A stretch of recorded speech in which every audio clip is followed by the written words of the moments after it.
اور اختیار انہوں نے مذاکرات کا محمود اچکزئی صاحب کو دے دیا ہے تو تھوڑا سا ٹویسٹ آ گیا ہے مذاکرات ڈائلاگ کے معاملے پہ. سی ساؤ والی پوزیشن جو ہے وہ اسٹیبلش ہو چکی ہے دوبارہ.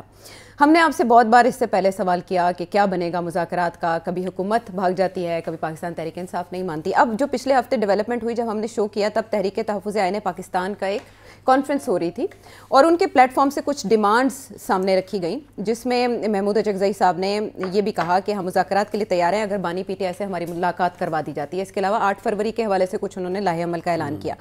دوسری طرف ہم دیکھ رہے ہیں کہ وزیر اعظم نے بھی ایکسٹینڈ کر دیا ہے دوستی کا ہاتھ کہ جی ہم بھی مذاکرات کے لیے تیار ہیں اگر آئین اور قانون کے دائرے میں رہ کے ہوں. رک جاؤ, یہ چوتھی دفعہ انہوں نے کیا ہے. ہاں, کچھ کہہ رہے چوتھی بار اور اختیار ولی صاحب کہہ رہے 7ویں بار. انہوں نے تو پورا دل کھول دیا. نئی بات تو نہیں ہے. ہاں, نئی بات ان کے بقول نہیں ہے. لیکن نئی بات یہ کہ اب یہ تحریک تحفظ آئین پاکستان کے پلیٹ فارم سے محمود اچکزئی صاحب یہ بات کر رہے ہیں اور ان کے ہمراہ دیگر پارٹیز بھی ہیں. مصطفیٰ نواز کھوکھر صاحب بھی اس میں ریپرزینٹ کر رہے ہیں ایک پارٹی کو, دیگر پارٹیز بھی چھوٹی چھوٹی اپنی ریپرزنٹیشن رکھتی ہیں وہاں پر. پھر ہم نے یہ دیکھا کہ وزیر اعظم کی طرف سے دوبارہ مذاکرات کی پیشکش اس وقت کے بعد آئی جب عطا تارڑ صاحب نے کہا سوال ہی نہیں پیدا ہوتا کہ اب ہم پاکستان تحریک انصاف کے ساتھ بات کریں. ذہنی مریض کا جب آپس میں وہ ایکسچینج ہوئے القابات تو یہ پریس کانفرنس ہوئی اور رانا ثناءاللہ کہتے جا رہے ہیں کہ ہم تیار ہیں کرنے کے. ہاں, انہوں نے بھی پہلے کہا کہ کم از کم اس ٹویٹ کے بعد یا اس طرح کی لینگویج کے بعد نہیں, لیکن اب پھر سے وہ آ رہے ہیں اس طرف, تھوڑا سا ردم بن رہا ہے. تو اور نون لیگ کے اندر بھی کچھ ایسے لوگ ہیں, سعد رفیق صاحب جیسے انہوں نے پچھلے دنوں اپنے والد کی برسی کے موقع پر ایک تقریب کا انعقاد کیا. برسی کی تقریب تھی, اس میں انہوں نے جرنلسٹ کو بھی انوائٹ کیا اور انہوں نے نواز شریف صاحب سے کہا کہ آپ انیشیٹ کریں. تو مطلب ہے کہ گورنمنٹ کی طرف سے بھی یہ اشارے آ رہے ہیں کہ ہم تو تیار ہیں, مگر سملرلی کچھ گورنمنٹ کے اسپوکسمین ہیں جو کہہ رہے ہیں کہ سوال ہی پیدا نہیں ہوتا.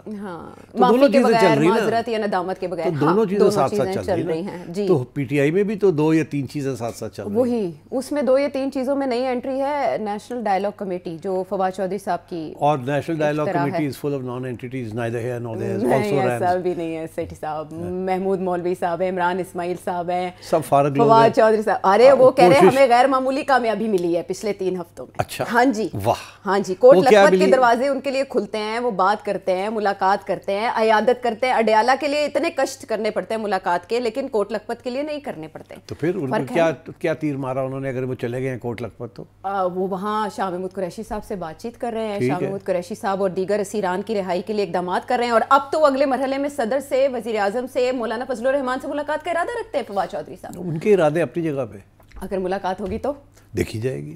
کیا دیکھی جائے گی؟ وہ یہی کہیں گے, وہ کہیں گے جی ہم نے ان کی بات سن لی ہے.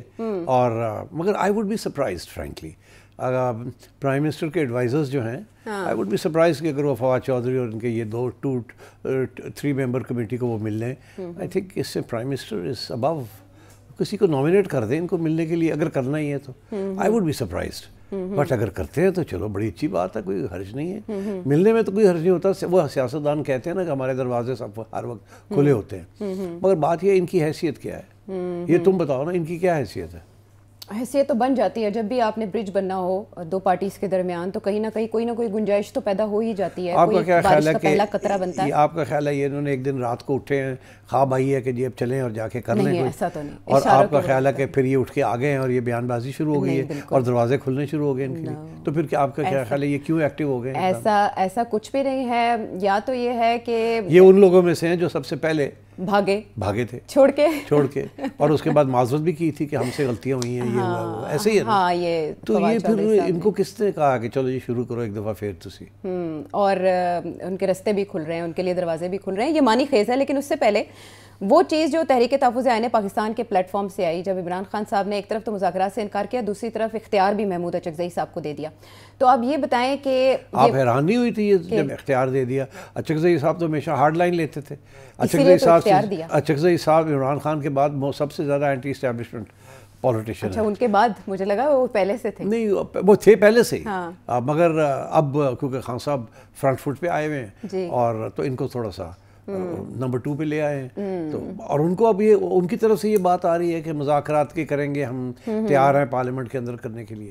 تو پھر آپ سوچ ہی لیں کیا ہو رہا ہے. اور دیکھیں انہوں نے یہ بات کی کہ نئے میثاق کی ضرورت ہے, اگر حکومت ہاتھ آگے بڑھائے تو میں اس میثاق کے اوپر عمران خان کے سگنیچر لے لوں گا, ان سے اپروول لے لوں گا اڈیالہ جا کے. میرا یہاں سوال یہ ہے کہ اگر یہ سلسلہ چلتا ہے, ایک نیا چارٹر آف ڈیموکریسی سمجھ لیں, نئے چارٹر کی بات کی یہ ایسا نیا چارٹر بنے گا ہی نہیں، میں آج آپ کو بتا رہا ہوں، کیونکہ اس کے اندر ہمیشہ کوشش پی ٹی آئی کی ہوگی کہ کسی نہ کسی طریقے کے ساتھ اسٹیبلشمنٹ کو ٹارگٹ کیا جائے، ڈائریکٹلی اور انڈائریکٹلی. اور سوال ہی پیدا نہیں ہوتا کہ شہباز شریف صاحب اس کا حصہ بنیں گے کسی ایسے ڈاکیومنٹ کا جس میں اسٹیبلشمنٹ کو اٹیک کیا جائے ڈائریکٹلی اور انڈائریکٹلی.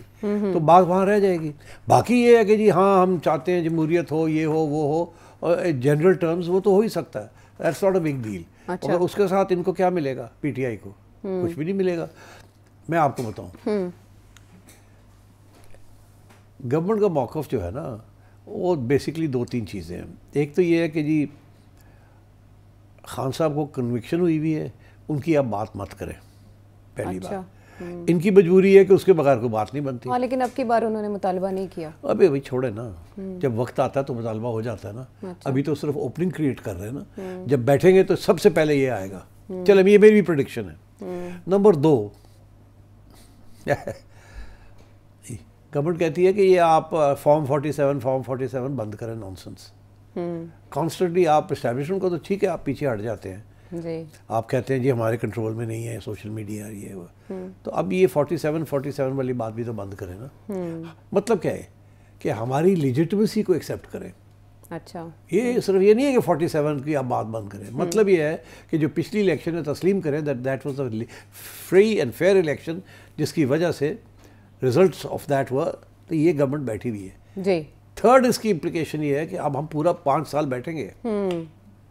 یہ چیزیں تسلیم کریں آپ. اچھا کہ وی ایکسیپٹ دس. اور گورنمنٹ لکھوائے گی ان سے اگر یہ آئیں گے وہاں. اس لیے یہ وہاں آئیں گے ہی نہیں کیونکہ ان کا موقف تو یہ ہے نا کہ جی آپ کی گورنمنٹ ہی انلیجٹمیٹ ہے. ہمیں بتائیں اگر ہم عمران خان کی بات نہیں بھی کرتے تو ہمیں بتائیں اگلی الیکشن کب دیں گے آپ. یہ تو ہے مطالبات میں شامل نئے انتخابات نئے چیف الیکشن کمشنر. آپ فارم 47 کی بات نہیں کریں گے اس کا یہ مطلب ہے you accept this government, it is legitimate government and we will stay for the full 5 years. اچھا آپ نے اگر کوئی بات کرنی ہے about how the next election will be held وہ ہم بات کرنے کے لیے تیار ہیں. اگر کوئی آپ وہ کہتے ہیں الیکشن کمیشن کے اوپر وہ تو کب سے گورنمنٹ کہہ رہی ہے کہ ہمارے ساتھ بیٹھیں الیکشن کمیشن کے بارے میں مذاکرات کر لیں، یہ کر لیں وہ کر لیں. پروسیجر ان کا بھی رہتا ہے نا باقی وہ تو سب گورنمنٹ ہمیشہ تیار رہتی ہے اس چیز کے لیے، مگر یہ آتے نہیں ہیں ادھر. تو میں آپ سے یہ کہہ رہا ہوں کہ یہ باتیں ہیں this is just to keep the ball in the air, جو انگریزی کا محاورہ نا بال rolling, ball in the year, تاکہ سوچے کہ جہاں بال گرے گا کب گرے گا وہاں جا پہنچ کے اور کک مارے اور گول کے اندر چلی جائے.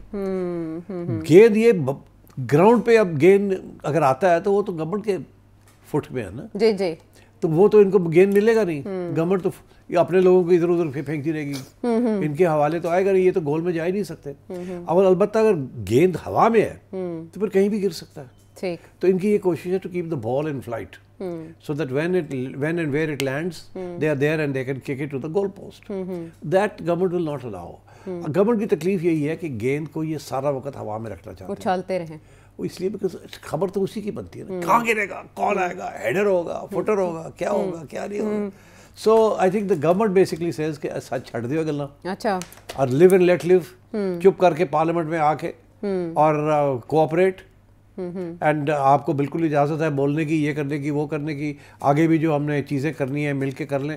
Be a loyal opposition, not a disloyal opposition. اچھا، اپوزیشن کا رول تو یہی ہوتا ہے نا، loyal opposition, loyal to the social contract, loyal to the system. تو یہ تو سسٹم کو ڈیسٹیبلائز کرنے میں پھر لگے ہوئے ہیں. تو ایک طرف تو یہ، دوسری طرف یہ ہے کہ یہ خان صاحب کے جو ٹویٹس آتے ہیں، خان صاحب کی جو موقف ہے، جو افریدی صاحب لے کے بیٹھے ہوئے ہیں، جو ان کی بہن لے کے بیٹھی ہوئی ہے، اس کا کیا ہوگا؟ اس کا کوئی جواب دیں گے؟ یہ کیا یہ پارٹی 3 حصوں میں سپلٹ اپ ہے؟ ایک حصہ جو ہے وہ کوٹ لکھپت ہے، جو تیار ہو گئے ہیں بات کرنے کے لیے اور وہ رہائی چاہتے ہیں اپنی، اور شاید انہیں اس بات کا بھی احساس ہو گیا کہ عمران خان کی جو اگریسو اسٹریٹجی ہے وہ فیل ہو گئی ہے، وہ نہیں چل رہی. پر خان صاحب تو یہ سننے کے لیے تیار نہیں ہے نا. جی نا. تو اب اسی لیے گورنمنٹ نے یہ بھی اناؤنس کر دیا کہ ابھی فوری طور پہ ہم کسی کو اجازت نہیں دیں گے ٹو میٹ خان صاحب. جی جی، فروری تک. تو اس کا یہ مطلب ہے کہ government and establishment are seeing کہ ٹھیک ہے باتیں ہم سے کریں نا، ادھر نہ جائیں آپ جہاں آپ کو کہا آپ نے نہیں جانا. آپ ہمیشہ ادھر جاتے ہیں، ادھر سے کوئی نئی گولی لے آتے ہیں آپ، اور پھر آپ شروع ہو جاتے ہیں. اچھا، دیٹ ڈزنٹ ہیلپ. تو آپ نے اگر مذاکرات کرنے ہیں تو وہ جو سورس ہے اس کو بند کیا جائے نا، جو سارا کام خراب کرتا ہے. ٹھیک. تو یہ this is what's going on right now. تو اب کوٹ لکھپت والے جو ہیں، فواد چودھری والے جو ہیں اپنے، اور اچکزئی